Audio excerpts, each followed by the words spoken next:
ਸਤਿ ਸ਼੍ਰੀ ਅਕਾਲ ਜੀ। ਪੰਜਾਬੀ ਰੇਡੀਓ ਤੇ ਪੰਜਾਬੀ ਟੀਵੀ USA ਇਸ ਸਮੇਂ ਤੁਸੀਂ ਵੇਖ ਸੁਣ ਰਹੇ ਹੋ। ਪ੍ਰੋਗਰਾਮ ਲੈ ਕੇ ਹਾਜ਼ਰ ਹਾਂ beyond the headlines with Mandeep Punia. Programme 'ਚ ਸੀਨੀਅਰ ਪੱਤਰਕਾਰ ਮਨਦੀਪ ਪੂਨੀਆ ਜੀ ਦਾ ਸਾਥ ਹੁੰਦਾ ਹੈ ਤੇ ਦੇਸ਼ ਵਿਦੇਸ਼ ਦੇ ਨਾਲ ਜੁੜੀਆਂ ਹੋਈਆਂ ਕਈ ਅਹਿਮ ਖਬਰਾਂ ਤੇ ਪਾਈਦਾ ਚਾਨਣਾ ਕਰਦੇ ਹਾਂ। ਪੂਨੀਆ ਜੀ ਦਾ ਪ੍ਰੋਗਰਾਮ 'ਚ ਸਵਾਗਤ, ਬਹੁਤ ਬਹੁਤ ਸਵਾਗਤ ਹੈ ਜੀ। ਜੀ ਸ਼ੁਕਰੀਆ। ਸਤਿ ਸ਼੍ਰੀ ਅਕਾਲ ਜੀ। ਸਤਿ ਸ਼੍ਰੀ ਅਕਾਲ ਜੀ। ਸਭ ਤੋਂ ਪਹਿਲਾਂ ਰੁਖ ਕਰੀਏ ਖਬਰਾਂ ਦੇ ਵੱਲ ਤਾਂ ਨਵੇਂ ਸਾਲ ਦੇ ਜਸ਼ਨ ਦੇ ਵਿੱਚ ਪੂਰਾ ਦੇਸ਼ ਡੁੱਬਿਆ ਹੋਇਆ ਹੈ।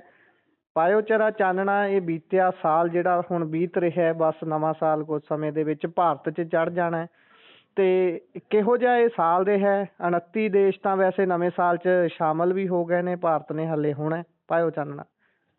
ਹਾਂਜੀ, ਪੂਰੀ ਦੁਨੀਆ ਭਰ 'ਚ ਨਵੇਂ ਸਾਲ ਦੀ ਐਂਟਰੀ ਹੋ ਰਹੀ ਹੈ ਤੇ ਸਭ ਤੋਂ ਪਹਿਲਾਂ ਜਿਹੜਾ ਧਰਤੀ ਦਾ ਜਿਹੜਾ ਈਸਟਰਨ ਜਿਹੜਾ ਧੁਰਾ ਹੈਗਾ, ਈਸਟਰਨ ਜਿਹੜਾ ਛੋਰ ਹੈ, ਉਹਦੇ ਜਿਹੜੇ ਦਵੀਪ ਦੇਸ਼ ਹੈਗੇ ਕਿਰੀਬਾਤੀ ਅਤੇ ਨਿਊਜ਼ੀਲੈਂਡ, ਉੱਥੇ ਰਾਤ 12 ਵਜੇ ਸਾਰ ਹੀ ਨਵੇਂ ਸਾਲ ਦਾ ਜਸ਼ਨ ਮਨਾਇਆ ਗਿਆ। ਯਾਨੀ ਕਿ ਕਿਰੀਬਾਤੀ ਅਤੇ ਨਿਊਜ਼ੀਲੈਂਡ ਸਭ ਤੋਂ ਪਹਿਲੇ ਮੁਲਕ ਨੇ ਦੁਨੀਆ ਦੇ ਜਿਨ੍ਹਾਂ ਨੇ ਨਵਾਂ ਸਾਲ ਦਾ ਜਸ਼ਨ ਮਨਾਇਆ।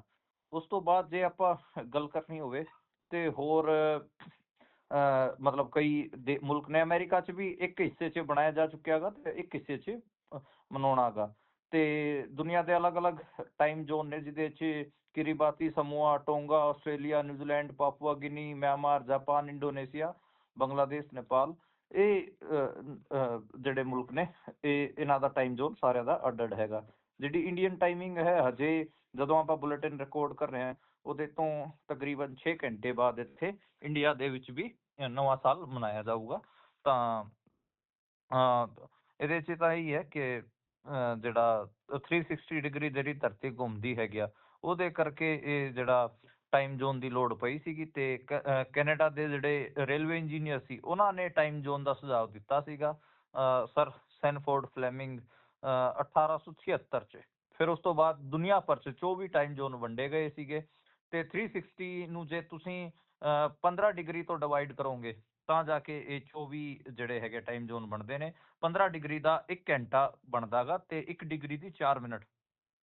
ਤਾਂ ਇਹ ਜਿਹੜਾ ਉਹ ਟੋਟਲ ਆਪਾਂ ਕਹਿ ਸਕਦੇ ਹਾਂ ਕਿ ਤੇ ਜਿਹੜੇ ਵੱਡੇ ਮੁਲਕ ਨੇ ਉਹਨਾਂ ਦੇ ਜਿੱਥੇ 60 ਡਿਗਰੀ ਦਾ ਜਿੱਥੇ ਫਰਕ ਹੁੰਦਾ ਗਾ, ਉੱਥੇ ਤਕਰੀਬਨ 4 ਘੰਟੇ ਅੱਗੇ ਪਿੱਛੇ ਟਾਈਮ ਦਾ ਹੁੰਦਾ ਗਾ। ਤੇ ਇਹ ਹੈਗਾ। ਬਾਕੀ ਟਾਈਮ ਸਕੁਆਇਰ ਦੀ ਜਿਹੜੀ ਬਾਲ ਡ੍ਰੌਪ ਹੁੰਦੀ ਹੈ ਅਮਰੀਕਾ 'ਚ, ਉਹ ਸਭ ਤੋਂ ਉਹ ਮੰਨੀ ਜਾਂਦੀ ਹੈ। ਬਾਕੀ ਸਪੇਨ 'ਚ 12 ਸਕਿੰਟ 'ਚ 12 ਅੰਗੂਰ ਖਾਣ ਦਾ ਚੈਲੰਜ ਹੁੰਦਾ ਗਾ। ਤੇ ਸਕਾਟਲੈਂਡ 'ਚ ਫਸਟ ਫੁਟਿੰਗ ਜਿਹੜੀ ਹੈਗੀ ਆ ਉਹ ਹੁੰਦੀ ਹੈ, ਜਿਹੜਾ ਫਸਟ ਫੁੱਟਰ ਜਿਹਨੂੰ ਕਿਹਾ ਜਾਂਦਾ ਗਾ। ਤੇ ਗ੍ਰੀਸ 'ਚ ਘਰਾਂ ਦੇ ਦਰਵਾਜ਼ਿਆਂ ਸਾਹਮਣੇ ਪਿਆਜ਼ ਜਿਹੜੇ ਗੰਢੇ ਹੁੰਦੇ ਉਹ ਲਮਕਾਏ ਜਾਂਦੇ ਨੇ। ਤੇ ਬ੍ਰਾਜ਼ੀਲ 'ਚ ਸਮੁੰਦਰੀ ਜਿਹੜੀ ਲਹਿਰਾਂ ਹੁੰਦੀਆਂ ਨੇ ਉਹਦੇ 'ਚ ਕੁੱਦ ਕੇ ਜਿਹੜਾ ਹੈ ਨਵਾਂ ਸਾਲ ਮਨਾਇਆ ਜਾਂਦਾ ਗਾ। ਇੰਡੀਆ ਦੇ ਵਿੱਚ ਵੀ ਕਈ ਸਾਰੇ ਤਰੀਕੇ ਨੇ। ਉੱਦਾਂ ਪੰਜਾਬ, ਹਰਿਆਣਾ ਇਸ ਇਲਾਕੇ 'ਚ ਤਾਂ ਪਾਪੂਲਰਲੀ ਇੱਕ ਉਹ ਚੀਜ਼ ਚੱਲਦੀ ਹੈਗੀ ਆ ਕਿ ਮਤਲਬ ਗਾਜਰ ਦਾ ਹਲਵਾ ਜਾਂ ਫਿਰ ਆਪਣੇ ਕੱਢਿਆ ਜਾਂਦਾ ਪਿੰਡਾਂ 'ਚ, ਜਾਂ ਪੰਜੀਰੀ, ਇਸ ਕਿਸਮ ਦੀ ਸ਼ੁਰੂਆਤ ਹੁੰਦੀ ਹੈ।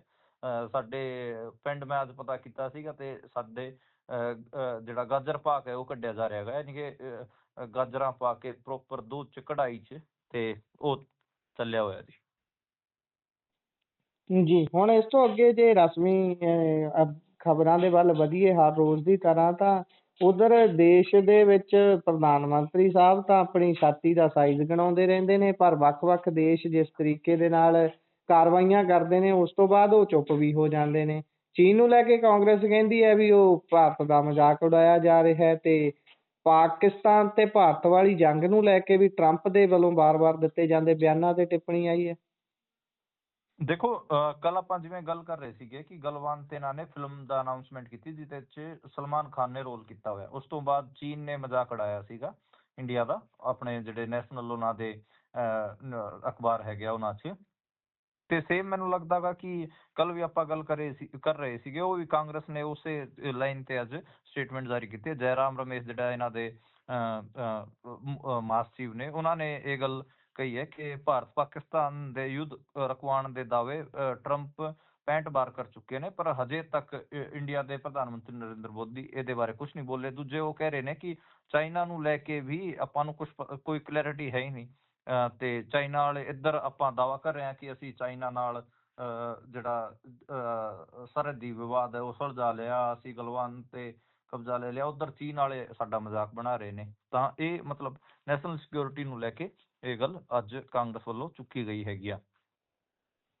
ਉਧਰ ਦੂਸ਼ਿਤ ਪਾਣੀ ਦੇ ਕਰਕੇ ਲਗਾਤਾਰ ਛੋਟੇ ਛੋਟੇ ਬੱਚੇ ਮਰ ਰਹੇ ਨੇ, ਇਹਦਾ ਕੋਈ ਹੱਲ ਨਜ਼ਰ ਆਉਂਦਾ ਹੈ ਦੂਰਗਾਮੀ ਜਦੋਂ ਦੇਖਦੇ ਆ ਕਿ ਇਹ ਹੌਲੀ ਹੌਲੀ ਪੂਰੇ ਦੇਸ਼ 'ਚ ਹੀ ਇਹ ਹਾਲ ਹੋ ਜੂ ਜੀ? ਕੱਲ ਆਪਾਂ ਇੰਦੌਰ ਦੀ ਖਬਰ ਕਰ ਰਹੇ ਸੀਗੇ, ਉਦੋਂ ਕੱਲ ਜਦੋਂ ਆਪਾਂ ਖਬਰ ਕੀਤੀ ਸੀ ਉਦੋਂ ਦੱਸਿਆ ਸੀਗਾ ਕਿ ਤਕਰੀਬਨ 5 ਬੰਦਿਆਂ ਦੀ ਡੈਥ ਹੋਈ ਸੀਗੀ ਤੇ 35 ਜਣੇ ਹਸਪਤਾਲ 'ਚ ਭਰਤੀ ਸੀਗੇ, ਤੇ ਅੱਜ ਉਹ ਜਿਹੜਾ ਡੈਥ ਟੋਲ ਹੈ ਉਹ ਵੱਧ ਕੇ 10 ਲੋਕਾਂ ਦੀ ਡੈਥ ਹੋ ਚੁੱਕੀ ਹੈ ਜੀ। 5 ਬੱਚੇ ਨੇ ਤੇ ਤਕਰੀਬਨ ਹੁਣ ਦੱਸਿਆ ਜਾ ਰਿਹਾ ਹੈਗਾ ਕਿ 60 ਤੋਂ ਵੱਧ ਜਿਹੜੇ ਲੋਕ ਨੇ ਉੱਥੇ ਹਸਪਤਾਲ 'ਚ ਭਰਤੀ ਕਰਾਏ ਗਏ ਹੈਗੇ ਆ। ਉੱਥੇ ਲਗਾਤਾਰ ਪਾਣੀ ਨੂੰ ਲੈ ਕੇ ਇੰਦੌਰ ਦੇ ਵਿੱਚ ਲੋਕਾਂ ਨੂੰ ਕਾਰਡਿਕ ਅਰੈਸਟ, ਹੋਰ ਗੰਭੀਰ ਡਾਇਰੀਆ ਜਿਹਨੂੰ ਉਲਟੀ ਦਸਤ ਕਹਿੰਦੇ, ਡੀਹਾਈਡਰੇਸ਼ਨ ਅਤੇ ਜਿਹੜਾ ਸੈਪਸਿਸ ਹੁੰਦਾ ਗਾ, ਉਹ ਸਾਰੇ ਕਿਸਮ ਦੀਆਂ ਬਿਮਾਰੀਆਂ ਫੈਲ ਰਹੀਆਂ ਨੇ ਤੇ ਲੋਕ ਖਾਸੇ ਡਰੇ ਹੋਏ ਨੇ। ਤੇ ਉੱਥੇ ਸਾਰੇ ਹੁਣ ਜਿਹੜਾ ਸ਼ਹਿਰ ਹੈ ਉਹ ਲਗਭਗ ਸਾਰਾ ਹੀ ਬੋਤਲਾਂ ਦਾ ਪਾਣੀ ਪੀ ਰਿਹਾ, ਬਿਸਲਰੀ ਬੋਤਲਾਂ ਦਾ, ਤੇ ਕੋਈ ਵੀ ਟੈਪ ਵਾਟਰ ਯੂਜ਼ ਨਹੀਂ ਕਰ ਰਿਹਾ ਉੱਥੇ। ਉਧਰ ਗੱਲ ਇੰਡੀਗੋ ਦੀ ਕਰੀਏ ਤਾਂ ਇੰਡੀਗੋ ਨੇ ਜਿੱਥੇ ਪਿੱਛੇ ਜੇ ਖਾਸੀ ਮਾਰ ਲੋਕਾਂ ਨੂੰ ਪਾਈ ਹੈ, ਆਪ ਵੀ ਝੱਲੀ ਹੈ, ਤੇ ਹੁਣ ਇੱਕ ਮਾਰ ਦਿੱਤੀ ਪਈ ਹੈ, ਜੁਰਮਾਨਾ ਹੋਇਆ ਜੀ 400 ਕਰੋੜ ਤੋਂ ਜ਼ਿਆਦਾ ਦਾ। ਇਹ ਜੁਰਮਾਨਾ ਕਿਸ ਸਿਲਸਿਲੇ 'ਚ ਹੋਇਆ? ਕੀ ਇਹ ਜਿਹੜੀ ਲੇਟੈਸਟ ਕੁਤਾਹੀਆਂ ਹੋਈਆਂ ਸੀ ਉਹਦੇ ਕਰਕੇ ਹੈ ਜਾਂ ਕੋਈ ਮਾਮਲਾ ਪੁਰਾਣਾ ਹੈ? ਦੇਖੋ 458 ਕਰੋੜ ਦਾ GST ਜੁਰਮਾਨਾ ਹੈਗਾ। 에ਅਰਲਾਈਨ ਨੇ ਕਿਹਾ ਕਿ ਅਸੀਂ ਜਿਹੜਾ ਸਾਡੇ ਖਿਲਾਫ ਇਹ ਆਰਡਰ ਕੱਢਿਆ ਗਿਆ ਇਹਨੂੰ ਅਸੀਂ ਕੋਰਟ 'ਚ ਚੁਣੌਤੀ ਦੇਵਾਂਗੇ। 2018-19 ਤੋਂ ਲੈ ਕੇ 2022-23 ਤੱਕ ਦਾ ਜਿਹੜੀ ਅਸੈਸਮੈਂਟ ਸਰਕਾਰ ਵੱਲੋਂ ਕੀਤੀ ਗਈ ਸੀ ਉਹਦੇ 'ਚ 450 ਕਰੋੜ 458 ਕਰੋੜ ਦਾ GST ਜੁਰਮਾਨਾ ਲਾਇਆ ਗਿਆ ਹੈਗਾ। ਤੇ 에ਅਰ ਕੰਪਨੀ ਨੇ ਕਿਹਾ ਕਿ ਅਸੀਂ ਸਾਰਾ ਕੁਝ ਠੀਕ ਭਰ ਰਹੇ ਸੀਗੇ, ਇਹ ਅਸੀਂ ਜਿਹੜਾ ਕੁਝ ਕੀਤਾ ਜਾ ਰਿਹਾ ਹੈਗਾ ਅਸੀਂ ਇਹਨੂੰ ਕੋਰਟ 'ਚ ਚੁਣੌਤੀ ਦੇਵਾਂਗੇ। ਦੇਖੋ ਦੋਵੇਂ ਚੀਜ਼ਾਂ ਨੇ। ਆਪਾਂ ਜਦੋਂ ਇਹ ਪੂਰਾ ਕ੍ਰਾਈਸਿਸ ਚੱਲਿਆ ਸੀ ਉਦੋਂ ਵੀ ਕਹਿ ਰਹੇ ਸੀਗੇ ਕਿ ਜਿਹੜਾ ਇਹਨਾਂ ਦਾ ਮਾਲਕ ਹੈ ਇੰਡੀਗੋ ਦਾ, ਉਹ ਬਾਰ-ਬਾਰ ਇੱਕ ਗੱਲ ਵੱਲ ਇਸ਼ਾਰਾ ਕਰ ਰਿਹਾ ਹੈਗਾ ਕਿ ਕੁਝ ਇੱਥੋਂ ਇੰਡੀਆ ਦੇ ਹੀ ਕੁਝ ਵੱਡੇ ਪਲੇਅਰਸ ਚਾਹੁੰਦੇ ਨੇ ਕਿ ਸਾਡੇ ਏਰੀਆ 'ਚ ਐਂਟਰ ਕੀਤਾ ਜਾਵੇ। ਤੇ ਗੱਲ ਉੱਡੀ ਵੀ ਸੀ ਕਿ ਅਡਾਨੀ ਜਿਹੜੇ ਹੈਗਾ ਉਹ ਡੋਮੈਸਟਿਕ ਫਲਾਈਟਸ 'ਚ ਐਂਟਰ ਕਰਨਾ ਚਾਹੁੰਦੇ ਨੇ ਤੇ ਸਰਕਾਰ ਉਹਨਾਂ ਦੀ ਮਦਦ ਕਰ ਰਹੀ ਹੈ, ਇੰਡੀਗੋ ਨੂੰ ਤੋੜਨ ਦੀ ਕੋਸ਼ਿਸ਼ ਚੱਲ ਰਹੀ ਹੈ। ਉਹ ਵੀ ਇੱਕ ਗੱਲ ਸੀਗੀ। ਬਾਕੀ ਦੇਖੋ ਸਭ ਤੋਂ ਵੱਡਾ ਗਰੁੱਪ ਤਾਂ ਤਕਰੀਬਨ 63% ਜਿਹੜੀ ਹਿੱਸੇਦਾਰੀ ਹੈ ਮਾਰਕੀਟ 'ਚ ਉਹ ਇੰਡੀਗੋ ਦੀ ਹੈ। ਤਾਂ ਮਤਲਬ ਆਉਣ ਵਾਲੇ ਦਿਨਾਂ 'ਚ ਪਤਾ ਲੱਗੂਗਾ ਕਿ ਕੀ ਚੀਜ਼ਾਂ ਰਹਿਣਗੀਆਂ। ਪਰ ਇਹ ਬਾਰ-ਬਾਰ ਇਹ ਗੱਲ ਇਹ ਜਿਹੜੀ ਚੀਜ਼ ਇਹ ਉਛਾਲੀ ਜਾ ਰਹੀ ਹੈ ਕਿ ਇੰਡੀਗੋ ਨੂੰ ਤੋੜਨ ਵਾਸਤੇ ਅਡਾਨੀ ਹੋਰਾਂ ਦੀ ਚਾਲਾਂ ਵੀ ਚੱਲੀਆਂ ਜਾ ਰਹੀਆਂ ਨੇ। ਹਾਲਾਂਕਿ ਇਹ ਸਿਰਫ ਕੌਨਸਪੀਰੇਸੀ ਥਿਊਰੀ 'ਚ ਹੀ ਹੈਗਾ, ਚੀਜ਼ਾਂ ਹੈਗੀਆਂ, ਹਜੇ ਮਤਲਬ ਕਲੈਰਿਟੀ ਕਿਸੇ ਨੂੰ ਨਹੀਂ ਹੈ ਇਸ ਬਾਰੇ। ਲੇਕਿਨ ਲਗਾਤਾਰ ਕਿਉਂਕਿ ਇੰਡੀਗੋ ਵੱਲੋਂ ਜਿਹੜਾ ਕੰਪੇਨ ਹੈ ਉਹ ਇਹ ਕਈ ਥਾਵਾਂ ਤੇ ਪੁਸ਼ ਕਰਾਇਆ ਜਾ ਰਿਹਾ ਹੈਗਾ ਕਿ ਸਾਨੂੰ ਟਾਰਗੇਟ ਕਰਨ ਦੀ ਕੋਸ਼ਿਸ਼ ਕੀਤੀ ਜਾ ਰਹੀ ਹੈ ਕਈ ਪਲੇਅਰਾਂ ਵੱਲੋਂ। ਜੀ, ਇਸ ਤੋਂ ਅੱਗੇ ਜੇਕਰ ਆਪਾਂ ਚੱਲੀਏ ਤਾਂ ਗੱਲ ਗਿਗ ਵਰਕਰਸ ਦੀ ਕਰ ਲੈਂਦੇ ਹਾਂ। ਅੱਜ 31 ਦਸੰਬਰ ਨੂੰ ਉਹਨਾਂ ਨੇ ਕਿਹਾ ਸੀ ਵੀ ਅਸੀਂ ਹੜਤਾਲ ਤੇ ਜਾਵਾਂਗੇ ਕੁਝ ਮੰਗਾਂ ਨੂੰ ਲੈ ਕੇ, ਪਰ ਉਧਰੋਂ ਜਿਹੜੀਆਂ ਕੰਪਨੀਆਂ ਨੇ, ਵੱਡੇ ਵੱਡੇ ਕਾਰਪੋਰੇਟ ਹਾਊਸ ਨੇ, ਉਹਨਾਂ ਕੋਲ ਵੀ ਦਿਮਾਗ ਬੈਠੇ ਹੁੰਦੇ ਨੇ, ਉਹ ਵੀ ਦਿਮਾਗ ਦੜਾਉਂਦੇ ਨੇ। ਅਗਲਿਆਂ ਨੇ ਦੇਤਾ ਜੀ, ਕਹਿੰਦੇ ਇਨਸੈਂਟਿਵ ਦੇਵਾਂਗੇ ਵੱਡੇ ਪੱਧਰ ਤੇ। ਹੁਣ ਕੀ ਲੱਗਦਾ ਜੀ, ਟੁੱਟ ਕੇ ਕੁਝ ਲੋਕ ਕੰਮ ਤੇ ਚਲੇ ਜਾਣਗੇ ਹੜਤਾਲ ਦੇ ਵਿੱਚੋਂ ਉੱਠ ਕੇ? ਨਹੀਂ, ਹੜਤਾਲ ਤਾਂ ਅੱਜ ਹੋਊਗੀ ਜੀ। ਅੱਜ ਮੈਂ ਦੇਖ ਰਿਹਾ ਸੀਗਾ ਕਿ ਕਈ ਥਾਵਾਂ ਤੇ ਡਿਲੇਡ ਡਿਲੀਵਰੀ ਦੀਆਂ ਸ਼ਿਕਾਇਤਾਂ ਸੋਸ਼ਲ ਮੀਡੀਆ ਤੇ, ਟਵਿੱਟਰ ਵਗੈਰਾ, ਫੇਸਬੁੱਕ ਤੇ ਪੋਸਟ ਵੀ ਹੋਣ ਲੱਗੀਆਂ ਹੈਗੀਆਂ। ਤੇ ਜਿਹੜੇ ਦੇਖੋ ਮੈਨੂੰ ਲੱਗਦਾ ਹੈਗਾ ਕਿ ਜਿਹੜੇ ਵਰਕ ਪਲੇਸ ਹੈਗੇ ਉੱਥੇ ਤੁਹਾਡੀ ਇੱਜ਼ਤ ਦੇ ਨਾਲ ਤੁਹਾਡੀ ਕਮਾਈ ਹੋਵੇ ਉਹ ਜ਼ਿਆਦਾ ਬਿਹਤਰ ਹੁੰਦਾ ਹੈਗਾ। ਜਿਹੜੇ ਡਿਲੀਵਰੀ ਬੋਇਜ਼ ਨੇ ਉਹਨਾਂ ਤੇ ਜਿਹੜਾ 10 ਮਿੰਟ ਦੀ ਡਿਲੀਵਰੀ ਦਾ ਜਿਹੜਾ ਚੱਕਰ ਪਿਆ ਹੈਗਾ, ਉਹ ਆਪਾਂ ਨੂੰ ਪਤਾ ਹੀ ਹੈ ਕਿ ਉਹਨਾਂ ਨਾਲ ਕਿੰਨਾ ਧੱਕਾ ਹੁੰਦਾ ਹੈਗਾ। ਤੇ ਉਹਨਾਂ ਨੇ ਇਨਸੈਂਟਿਵ ਦੀਆਂ ਜਿਹੜੀਆਂ ਡਿਮਾਂਡਾਂ ਸੀਗੀਆਂ ਉਹ ਤਾਂ ਲਗਾਤਾਰ ਸੀਗੀਆਂ ਹੀ। ਸਵੀਗੀ, ਜ਼ੋਮੈਟੋ, ਇਹ ਜਿਹੜੇ ਹੈਗੇ ਆ ਇਹ ਪਲੇਅਰ ਇਹ ਚੁੱਕੇ ਨੇ ਤੇ ਇਹਨਾਂ ਨੇ ਕਿਹਾ ਹੈਗਾ ਕਿ ਹਾਂ ਅਸੀਂ ਜਿਹੜੇ ਪੀਕ ਆਵਰਸ ਹੋਣਗੇ ਉੱਥੇ ਉਸ ਟਾਈਮ 120 ਤੋਂ ਲੈ ਕੇ 150 ਰੁਪਏ ਤੱਕ ਦਾ ਇਨਸੈਂਟਿਵ ਦੇਵਾਂਗੇ। ਤੇ ਇਹ ਇਸ ਹਿਸਾਬ ਨਾਲ ਮਤਲਬ ਇਹ ਵੀ ਹੈ ਕਿ ਡਿਲੀਵਰੀ ਜਿਹੜੇ ਵਰਕਰਸ ਨੇ ਉਹ ਕਹਿ ਰਹੇ ਨੇ ਕਿ ਲਗਾਤਾਰ ਸਾਡੇ ਨਾਲ ਇਹ ਜਿਹੜਾ ਧੱਕਾ ਹੋ ਰਿਹਾ ਹੈਗਾ, ਇਹਦੇ ਕਰਕੇ ਅਸੀਂ 1 ਲੱਖ ਜਿਹੜੇ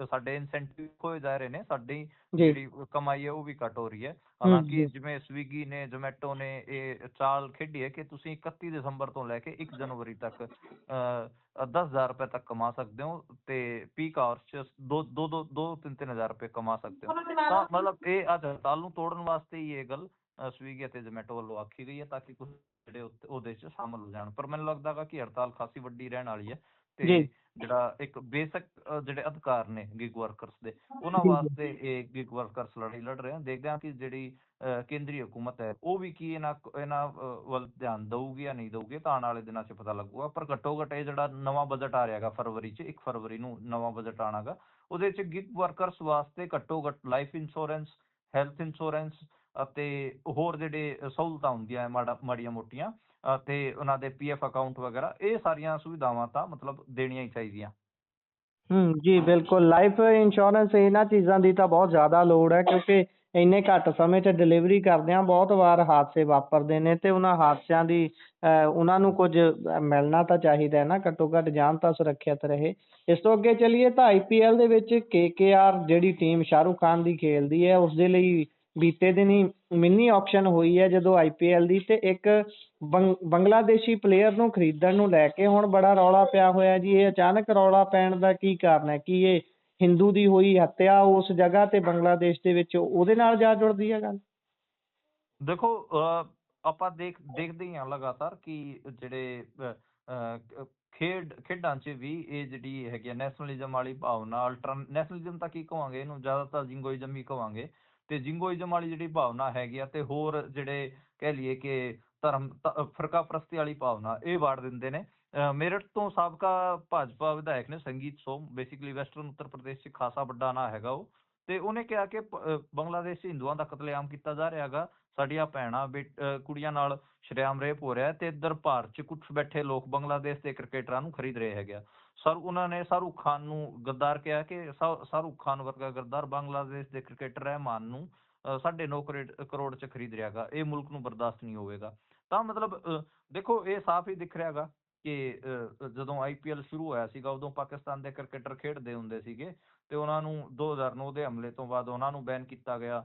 ਫਿਰ ਇੰਡੀਆ ਦੀ ਟੀਮ ਪਾਕਿਸਤਾਨ ਖੇਡਣ ਜਾਣ ਤੋਂ ਵੀ ਨਾ ਕਰ ਦਿੱਤੀ ਸੀ ਇਹਨਾਂ ਨੇ। ਇਹ ਚੈਂਪੀਅਨਸ ਟਰਾਫੀ ਵੀ ਪਾਕਿਸਤਾਨ 'ਚ ਖੇਡਣ ਨਹੀਂ ਗਏ।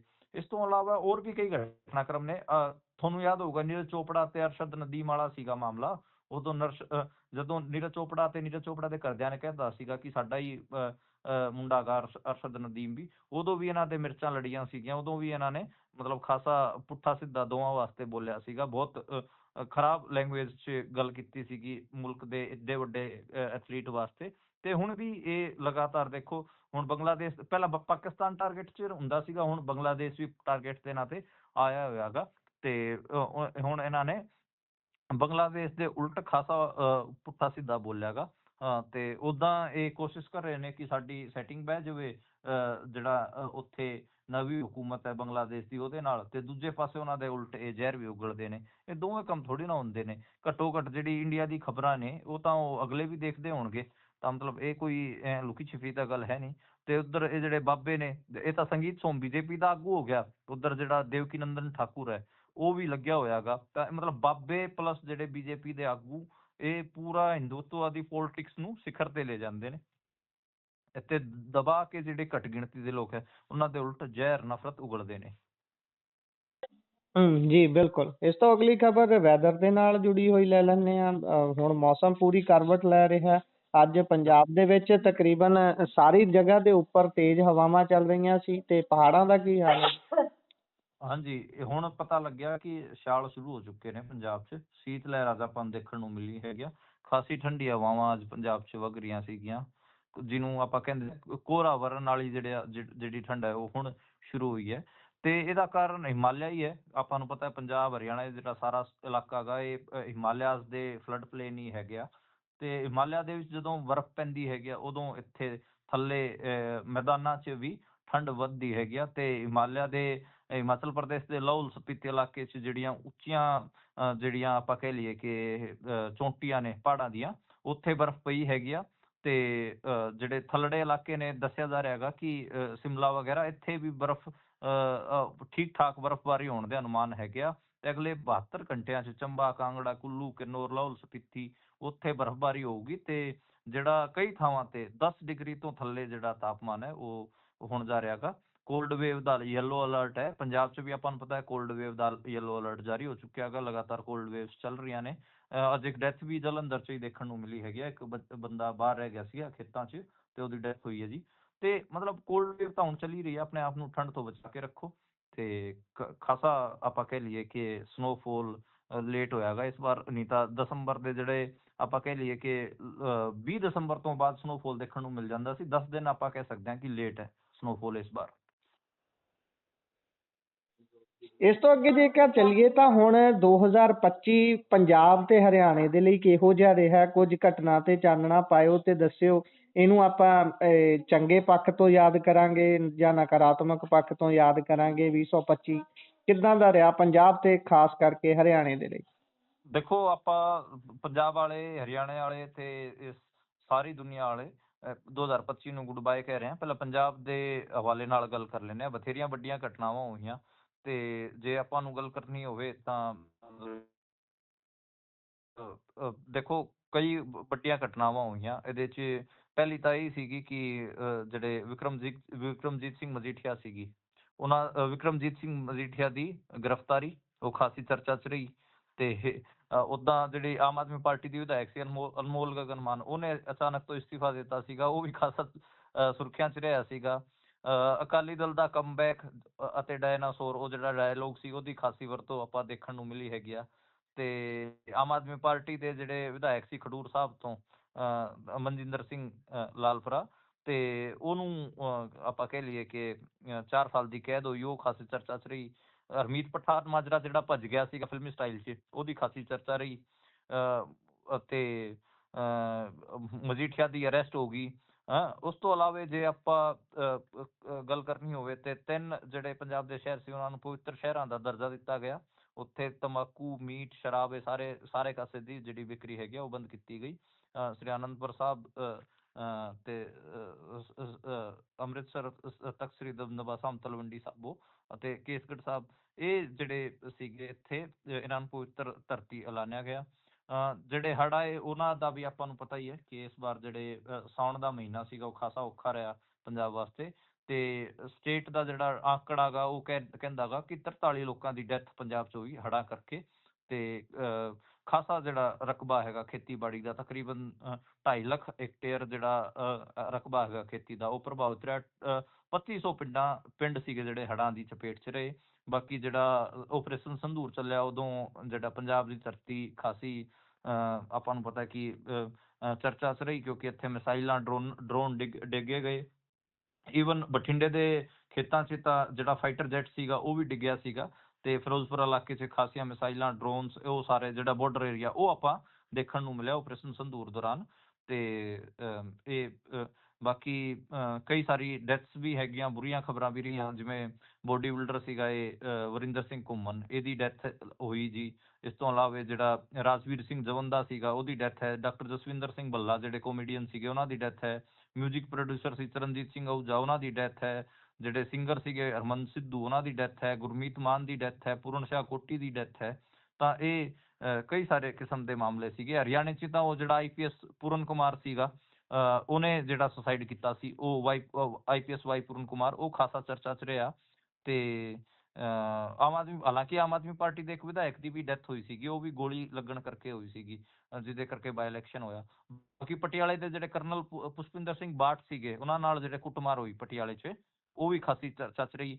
ਇਹ ਰਾਣਾ ਬਲਾਚੌਰੀਆ ਕਬੱਡੀ ਟੂਰਨਾਮੈਂਟ 'ਚ ਫਾਇਰਿੰਗ ਹੈਗੀ ਆ, ਉਹ ਖਾਸੀ ਚਰਚਾ 'ਚ ਰਹੀ। ਅਬੋਰ ਵਾਲਾ ਜਿਹੜਾ ਵੀਰਵੈਲ ਵਾਲਾ ਜਿਹੜਾ ਵਪਾਰੀ ਸੀ ਸੰਜੇ ਵਰਮਾ, ਉਹਨਾਂ ਦੀ ਜਿਹੜੀ ਜੁਲਾਈ ਮਹੀਨੇ 'ਚ ਡੈਥ ਹੋਈ ਸੀ, ਉਹ ਗੋਲੀ ਮਾਰ ਕੇ ਕੀਤੀ, ਵੀਰਵੈਲ ਵਾਲਿਆਂ ਦੀ ਅਬੋਰ 'ਚ, ਉਹ ਖਾਸਾ ਚਰਚਾ ਦਾ ਵਿਸ਼ਾ ਸੀਗਾ। ਜਿਹੜੀ ਇਹ ਕਮਲ ਕੌਰ ਭਾਬੀ ਕਰਕੇ ਇੱਕ ਔਰਤ ਸੀ ਪੰਜਾਬ 'ਚ ਲੁਧਿਆਣੇ 'ਚ, ਉਹਦੀ ਡੈਥ, ਉਹਨੂੰ ਜਿਹੜਾ ਮਾਰਿਆ ਗਿਆ, ਉਹ ਖਾਸੀ ਚਰਚਾ ਦਾ ਵਿਸ਼ਾ ਰਿਹਾ ਸੀਗਾ। ਤੇ ਮਤਲਬ ਇਹ ਕਈ ਸਾਰੇ ਇਸ ਕਿਸਮ ਦੇ ਕੇਸ ਰਹੇ ਜਿਹੜੇ ਖਾਸੀ ਚਰਚਾ ਦੇ ਵਿਸ਼ੇ ਰਹੇ। ਬਾਕੀ ਜਿਹੜਾ DIG ਹਰਚਰਨ ਸਿੰਘ ਭੁੱਲਰ ਸੀ, ਉਹਦੀ ਗ੍ਰਿਫਤਾਰੀ ਆਪਾਂ ਨੂੰ ਪਤਾ ਹੈ CBI ਵੱਲੋਂ। ਤੇ ਹੋਰ ਜਿਹੜਾ ਜਲੰਧਰ ਦਾ ਵਿਧਾਇਕ ਸੀ ਰਮਨ ਅਰੋੜਾ, ਉਹਦੀ ਵੀ ਉਹਨੂੰ ਵੀ ਵਿਜੀਲੈਂਸ ਨੇ ਗ੍ਰਿਫਤਾਰ ਕੀਤਾ ਸੀਗਾ। ਤਾਂ ਇਹ ਜਿਹੜੇ ਹੈਗੇ ਆਪਾਂ ਕਹਿ ਲਈਏ ਕਿ ਪੰਜਾਬ ਦੇ ਵੱਡੇ ਘਟਨਾਕ੍ਰਮ ਰਹੇ। ਹਰਿਆਣੇ 'ਚ ਤਾਂ ਜਿਹੜਾ ਨੀਰਜ ਚੋਪੜਾ ਦਾ ਵਿਆਹ ਹੋ ਗਿਆ, ਉਹ ਵੀ ਖਾਸਾ ਚਰਚਾ ਦਾ ਵਿਸ਼ਾ ਰਿਹਾ।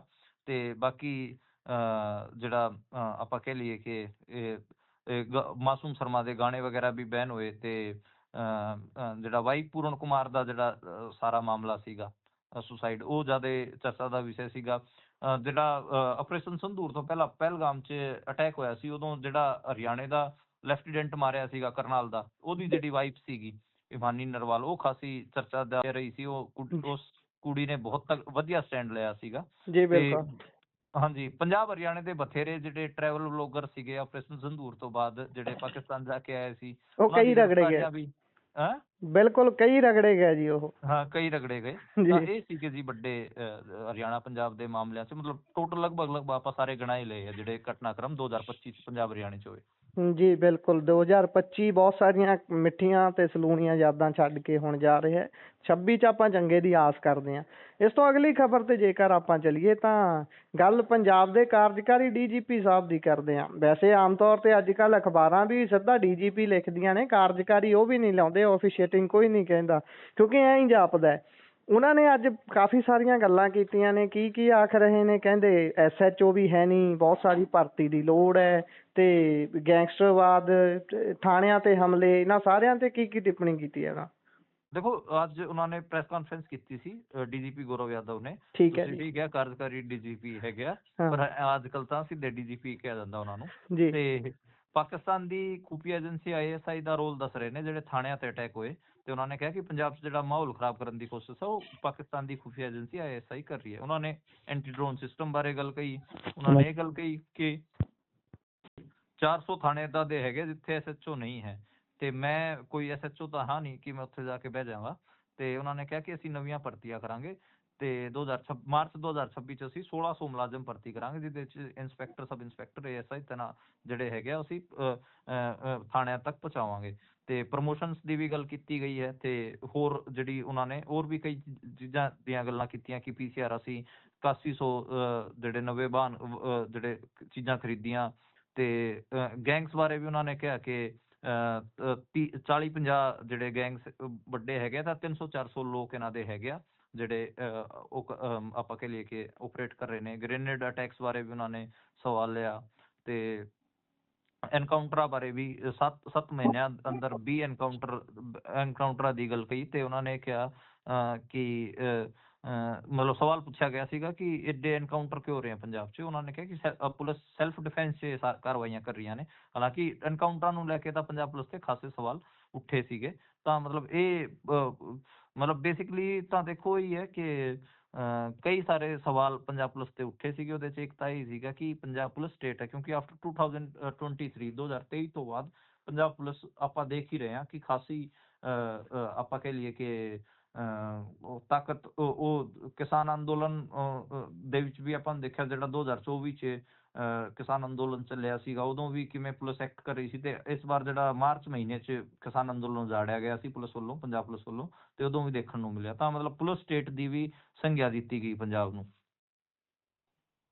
ਜੀ ਬਿਲਕੁਲ। ਇਸ ਤੋਂ ਅਗਰ ਖਬਰ ਦੇ ਉੱਪਰ ਚੱਲੀਏ ਤਾਂ ਕਪੂਰਥਲਾ ਦੇ ਵਿੱਚ ਪ੍ਰੈਗਾ ਆਖੇ ਜਾਂਦੇ ਕੈਪਸੂਲ ਜਿਹੜੇ ਨਸ਼ੇ ਦੇ ਲਈ ਵਰਤੇ ਜਾਂਦੇ ਨੇ ਬਹੁਤ ਵੱਡੇ ਪੱਧਰ ਦੇ, ਤੇ ਉਹਨਾਂ ਤੇ ਪੂਰਨ ਤੌਰ ਤੇ ਰੋਕ ਲਾ ਦਿੱਤੀ ਗਈ ਹੈ ਕਹਿੰਦੇ। ਦੇਖੋ, ਪ੍ਰੈਗੈਬਲਿਨ ਕੈਪਸੂਲ ਦੱਸਿਆ ਜਾਂਦਾ ਗਾ। ਤੁਸੀਂ ਕਿੱਥੇ ਵੀ ਜਾ ਕੇ ਜਿੱਥੇ ਉਹ ਜ਼ਿਆਦਾ ਕੇਸਿਸ ਹੁੰਦੇ ਉੱਥੇ ਪ੍ਰੈਗੈਬਲਿਨ ਦਾ ਨਾਂ ਲਓਗੇ ਤਾਂ ਤੁਹਾਨੂੰ ਪਤਾ ਲੱਗ ਜਾਊਗਾ ਕਿ ਕਿੱਡੀ ਵੱਡੀ ਇਹਦੀ ਡਿਮਾਂਡ ਹੈ। ਬੇਸਿਕਲੀ ਲੋਕ ਇਹ ਮੰਨਦੇ ਨੇ ਕਿ ਜਿਹੜਾ ਬੱਚਾ ਹੈਗਾ ਪਹਿਲਾਂ ਨਸ਼ੇ ਤੇ ਲੱਗਦਾ ਗਾ, ਬਾਅਦ 'ਚ ਜਦੋਂ ਉਹਨੂੰ ਨਸ਼ਾ ਛਡਵਾਇਆ ਜਾ ਰਿਹਾ ਹੁੰਦਾ ਗਾ, ਉਦੋਂ ਪ੍ਰੈਗੈਬਲਿਨ ਦੀ ਟੈਬਲੇਟ ਦਿੱਤੀ ਜਾਂਦੀ ਹੈ, ਕੈਪਸੂਲ ਦਿੱਤਾ ਜਾਂਦਾ। ਉਸ ਤੋਂ ਬਾਅਦ ਉਹ ਉਸਦਾ ਆਦੀ ਹੋ ਜਾਂਦਾ ਗਾ।